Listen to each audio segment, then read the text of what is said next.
Hello, panchamrutham astro numerics ఛానల్కు స్వాగతం. So మనకి ఈ 2025 సంవత్సరంలో శనిగ్రహ మార్పు అనేటటువంటిది జరగబోతుంది. మార్చి 30 నుంచి మార్చి 30 2025 నుంచి కూడా శనిగ్రహ మార్పు జరుగుతూ ఉంది. ఈ యొక్క శనిగ్రహ మార్పు ఏ ఏ రాసుల వారికి ఏ ఏ విధంగా ఫలితాలలో ప్రభావం చూపిస్తుంది అనేటటువంటి విషయాలు మనము తెలుసుకుందాము ఈ యొక్క సిరీస్లో. దాంతోపాటు మనము ఈ యొక్క రెమెడీస్, వాటికి చేసుకోవాల్సిన రెమెడీస్ కూడా తెలుసుకుందాం. అన్ని రాశుల ఫలితాలు తెలుసుకోవడం కోసం ఈ యొక్క ఛానల్ సబ్స్క్రైబ్ చేసుకోండి అండ్ బెల్ ఐకాన్ ప్రెస్ చేసుకుంటే మీకు నోటిఫికేషన్స్ అనేవి వస్తాయి, సో దట్ మీరు వాచ్ చేయగలుగుతారు.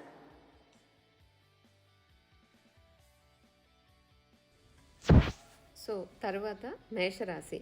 ఈ యొక్క మేషరాశి వారికి ఈ యొక్క శని ఇచ్చేటటువంటి శని సంచార మార్పు ఎటువంటి రిజల్ట్స్ ఇస్తుంది అనేది చూస్తే కనుక వీరికి శని ఇప్పటి వరకు లాభంలో ఉన్నారు.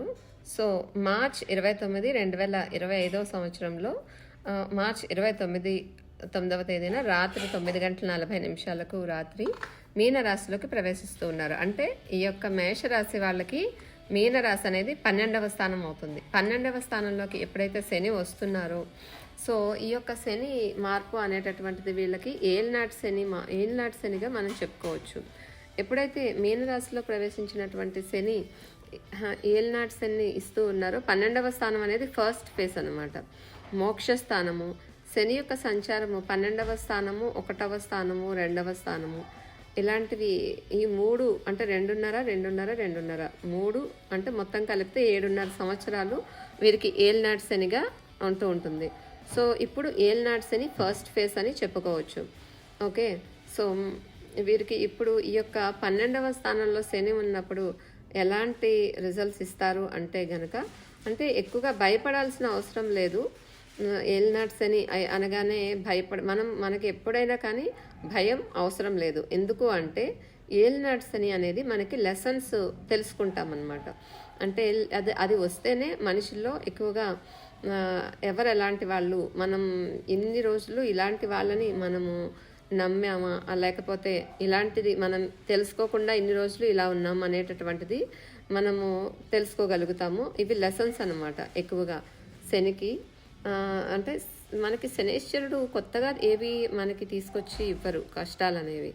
సో అనుభవించాల్సిందే, ఏదైతే అనుభవించాల్సినవి ఉంటాయో వాటినే శని వచ్చినప్పుడు, అంటే ఇలాంటి ఏలినాటి శని కానీ అర్ధాష్టమ శని, అష్టమ శని, ఆ యొక్క అంటే ఎంత శని ఎక్కువ, ఏలినాటి శని తర్వాత అష్టమ శని, ఈ యొక్క తీవ్రత ఎంత ఎక్కువ ఉంటుందో వాటి రీత్యా మనకి ఇవ్వాల్సినటువంటి ఈ యొక్క ప్రాబ్లమ్స్ కానీ ఇలాంటి వర్రీస్, కష్టాలు కానీ అని వస్తూ ఉంటాయి అన్నమాట.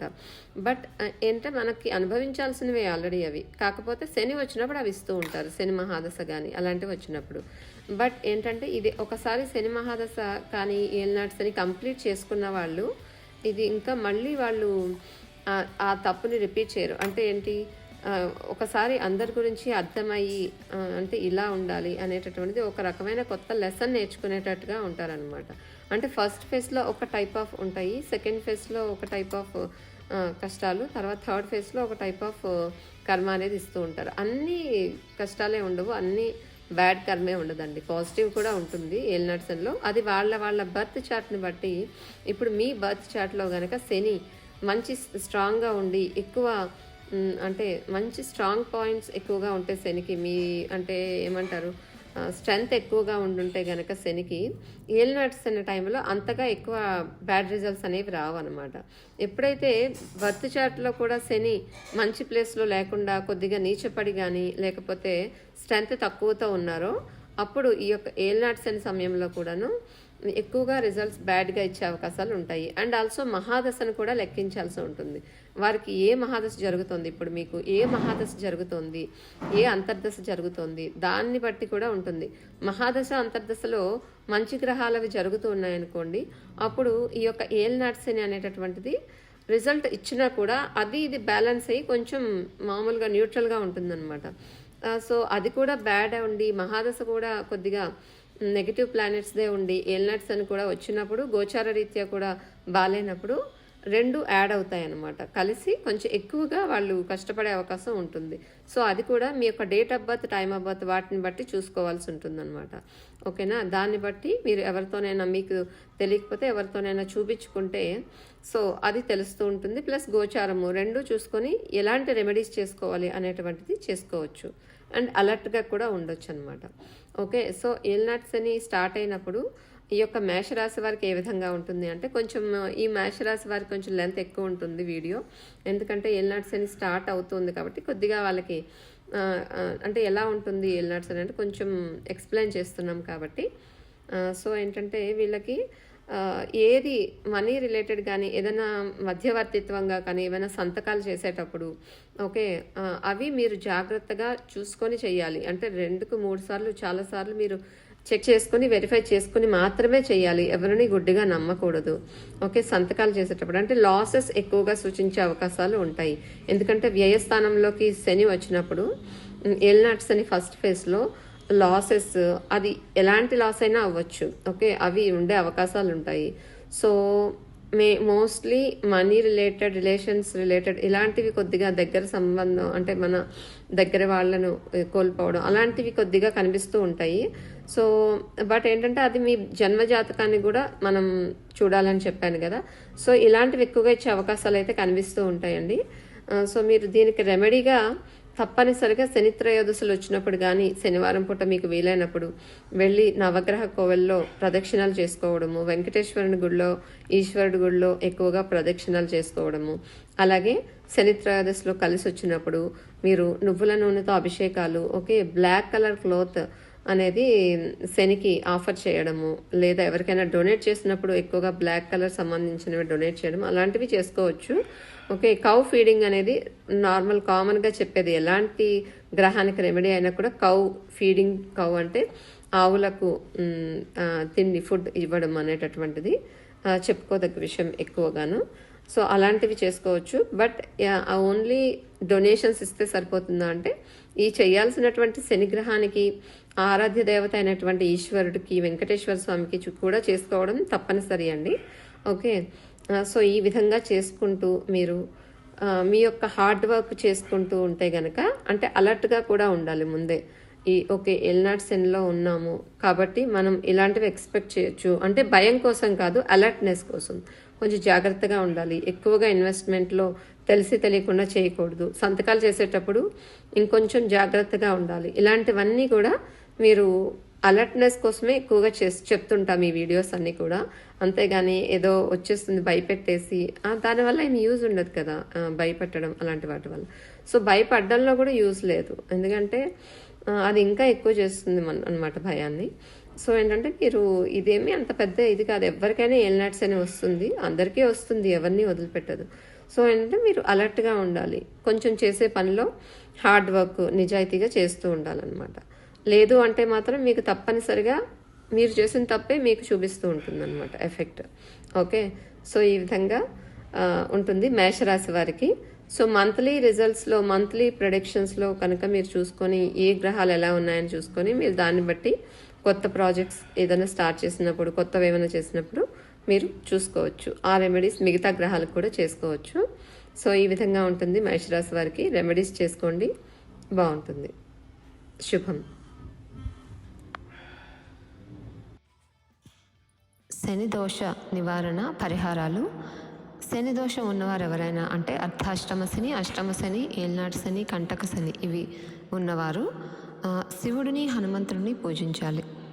శని దోషాల నుండి విముక్తి పొందడానికి శనివారం రోజు ఈ యొక్క శివుని ఆలయానికి మరియు హనుమంతుని ఆలయానికి వెళ్ళి దర్శనం చేసుకోవాలి. శని యంత్రంతో పూజ చేస్తే శని భగవానుడి దుష్ప్రభావాల నుంచి తప్పించుకునే అవకాశాలు ఉంటాయి. శనివారం ఉదయం ఉపవాసం ఉండి శని భగవంతుని ఆలయానికి వెళ్ళి నేతితో దీపం వెలిగించడం వల్ల కూడా పుణ్యఫలం లభిస్తుంది. అలాగే ఆవు నెయ్యి కాకుండా వేరే నెయ్యి అంటే గేదె నెయ్యితో ఎక్కువగా దీపం వెలిగించాలి. అలాగే ఈ యొక్క నువ్వుల నూనెతో దీపం అనేది ప్రత్యేకత. శని భగవానుడికి నువ్వుల నూనె అనేది ప్రీతికరం. నువ్వుల నూనెతో దీపాన్ని వెలిగించాలి. లింగ స్వరూపి అయిన శివునికి పరిశుభ్రమైన ఆవు పాలతో అభిషేకము, బిల్వార్చన మొదలైనవి చేసుకోవాలి. శనిదేవునికి శనివార దానం చాలా ప్రీతికరమైనది. లేని వారికి, చేతకాని వారికి, ఇలాంటి వాళ్ళకి అంటే ఎవరైతే అవసరంలో ఉంటారో వాళ్ళకి ఈ యొక్క ఏవైనా డొనేషన్ చేయడము అలాంటివి మంచిది. అంటే ఏదైనా నలుపు రంగు వస్త్రాలు కావచ్చు, ఏదైనా బంగారము, మనకి ఏది వీలైతే అది దానం చేయడం అనేది చెప్పదగినటువంటి సూచన. ఇతరుల ఆకలిని తీర్చడం కూడా చాలా మంచిది. శనిదేవుని పూర్తి అనుగ్రహం లభిస్తుంది. ఏ పని చేసినా నిజాయితీగా చేస్తే శనికి చాలా ఇష్టము, కాబట్టి ఈ రకంగా చేసుకోవాలి. శనివారం తెల్లవారుజామునే నిద్రలేచి నూనెతో తలస్నానం చేసి భక్తి శ్రద్ధలతో శని యొక్క మంత్రాన్ని పఠించిన వారికి శనీశ్వరుడు కీడు చేయరు. అన్ని రకాల బాధల నుండి విముక్తి పొందగలుగుతారు. దీర్ఘాయువు, మంచి బుద్ధి అలాంటి వాటితో జీవించగలుగుతారు. శని అశుభ ప్రభావాలను నివారించడానికి ముందుగా ప్రతి శనివారము శనిదేవుని ఆలయాన్ని సందర్శించుకోండి. అక్కడ 19 ప్రదక్షిణలు చేసుకోవాలి. శని విగ్రహం దగ్గర అంటే నవగ్రహ విగ్రహాల దగ్గర 19 ప్రదక్షిణాలు చేసుకోవాలి. ఈ రోజున అంటే శనివారం రోజు శివాలయంలో శివ చాలీసా వినినా పాడినా కూడా విశేషం. శని దోషం వల్ల కలిగే బాధలు కలిగే సమయాలలో ఉదయాన్నే లేచి తలస్నానం చేసి 108 సార్లు శనిదేవుణ్ణి పూజించి నల్ల ధాన్యాన్ని దానం చేయాలి. అలాగే శనివారం తెల్లవారుజామునే సుందరాకాండ పారాయణం కూడా చేయడం వల్ల కూడా శనిగ్రహ దోషం తగ్గుతుంది. కాకులకు రోజు అన్నదానం ఏదైనా అంటే ఫుడ్ దానం చేయడం వల్ల అంటే వాటికి ఫుడ్ ఫీడింగ్ చేయడం వల్ల చాలా మంచిది. పెసరపప్పు కూడా దానం చేయాలి. ఆలయాల్లో 9 సార్లు నవగ్రహ పూజలు చేసుకోవడం, 9 ప్రదక్షిణలు, 19 నంబరు శనికి ప్రత్యేకత. 19 ప్రదక్షిణలు కూడా చాలా మంచిది.